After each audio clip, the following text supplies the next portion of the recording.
تھے اور 2 کافر تھے۔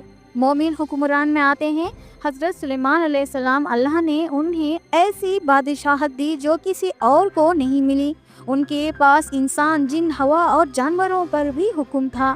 ذوالقرنین علیہ السلام ایک انصاف پسند اور عادل حکمران، جس نے مشرق و مغرب تک انصاف پھیلایا اور یاجوج ماجوج کو روکنے کے لیے دیوار بنائی۔ اور کافر حکمرانوں میں آتے ہیں نمرود، جسے نمرود بھی کہا جاتا ہے۔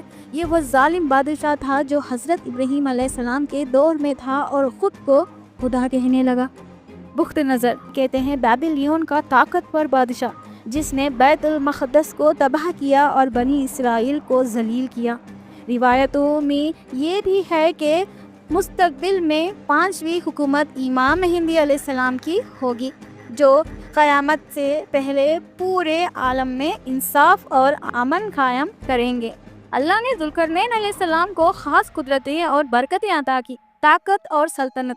سورہ کاف سورہ 18 آیت 84 میں ہے، ہم نے اسے زمین میں قدرت دی اور ہر چیز کا ایک ذریعہ اسے عطا کیا۔ مطلب یہ کہ اس کے پاس ہر کام کرنے کی طاقت اور وسیلے موجود تھے۔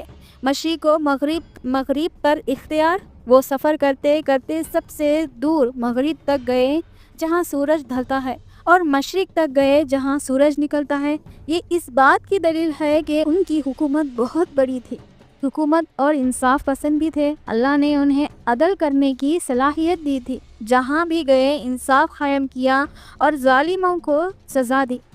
انجینئرنگ کی صلاحیت بھی دی تھی اللہ نے انہیں، جیسے کہ یاجوج اور ماجوج کی دیوار بھی اللہ کی مدد سے انہوں نے بنائی۔ انہوں نے 2 پہاڑوں کے درمیان لوہے کی ایک عظیم دیوار بنائی تاکہ یاجوج اور ماجوج کے فساد کو روکا جا سکے۔ یہ ان کی سائنس اور عمارت سازی کی قدرت کو دکھاتا ہے۔ الہی رہنمائی بھی تھی۔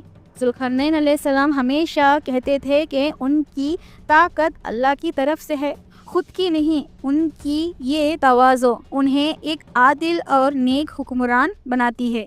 ان کی شخصیت کی خاص باتیں: انصاف، ہر جگہ انصاف قائم کرتے، تواضع، اتنی بڑی حکومت ہونے کی باوجود خود کو خدا نہیں بنایا، ایمان، ہر دفعہ کہتے کہ ان کی طاقت صرف اللہ ہی سے ہے۔